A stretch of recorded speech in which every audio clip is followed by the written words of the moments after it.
Hi, I'm Shayna Pichardo. I'm Denny Dimitrova. Justin Benton. Daniel Klein. Little kids playing a friendly game of tackle football for fun as an extracurricular activity. Sounds like fun, right? That's until two kids run into each other, get concussions, or one kid is too hot in the pads and passes out. The dangers are endless. Children should not be playing tackle football because it is dangerous and a risk to their health and safety. After reading multiple articles and studies on injuries related to children playing tackle football, I have learned why it's very bad for them to be playing it.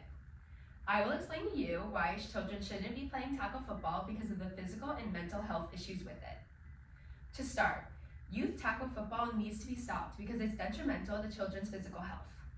Tackle football causes children to hit their heads into each other and get concussions. Concussions are hard to detect, and according to the article, High School Athletes and Concussions, the symptoms of concussions are often difficult to detect, to the extent that some people who sustain concussions do not even realize that they have been injured. If a concussion goes undetected, in the future the child could get hit again in the head and have more serious issues. If they go back into the sport, they'll continue to get hurt and hurt again.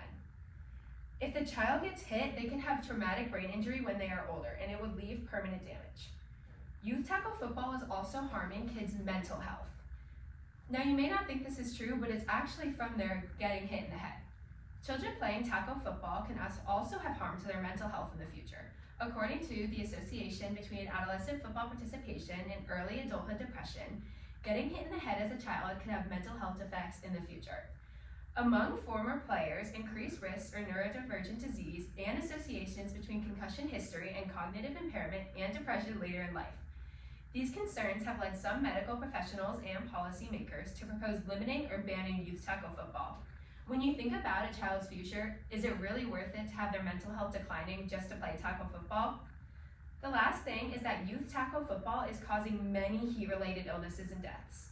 With all the padding that the children have to wear to stay safe, it can get really hot, especially in states like Florida where the heat and humidity is constant. According to Heat Stroke Kill's special report, the author states such figures probably underestimate the health impact of hot weather, since they only account individuals whose death is a direct result of a temperature-related problem like heat stroke. In many other cases, exposure to excessive heat aggravates a serious health condition, such as a failing heart. There are so many reported deaths of heat illnesses that weren't taken care of properly, and even if they didn't affect them now, it could affect them in the future.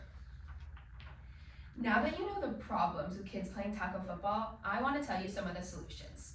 Now, there's only really one solution, and this is the best one. Keep kids out of tackle football and push them into flag football or two-hand touch football. Here are some of the reasons that flag football is just as good as tackle football, but without all the risks.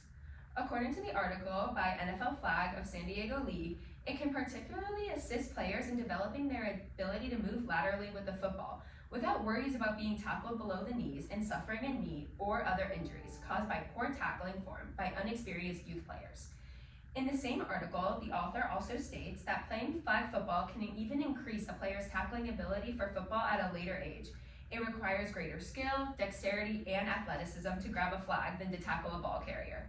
Now, these facts show that the benefits you get from tackle football, you get from flag football without all the risks and the worry of children getting hurt. If a parent is set on their kids playing tackle football, there are ways to keep the kids safer than they are right now. You can make sure the weather conditions are okay by doing a wet bulb test to make sure it is safe to play in the heat. You can also teach children how to tackle safely and spend a lot of time in their early age teaching them the safe ways to take someone to the ground, instead of having them hurt each other and just run into each other. You can make sure the children, the coaches, and the parents know the signs of concussion and what to do if it occurs and how to treat it. Once we get the children out of tackle football, they will be so much safer and better off. Switching them into flag football is the best choice. Playing other sports still allows them to learn things like being a part of a team, leadership, and taking accountability for their actions. Kids can play without the worry of getting hurt, and parents can watch not in fear that their children is going to get hurt.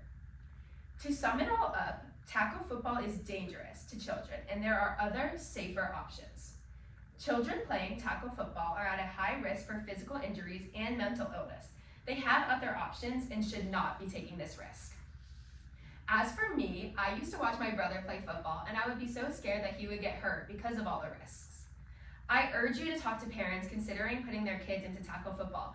Stop them and urge them to put their kids into flag football, soccer, or other sports. So many children will have brighter futures. We just have to stop them from playing tackle football. There are so many options, and we need to realize tackle football is detrimental to children. Thank you.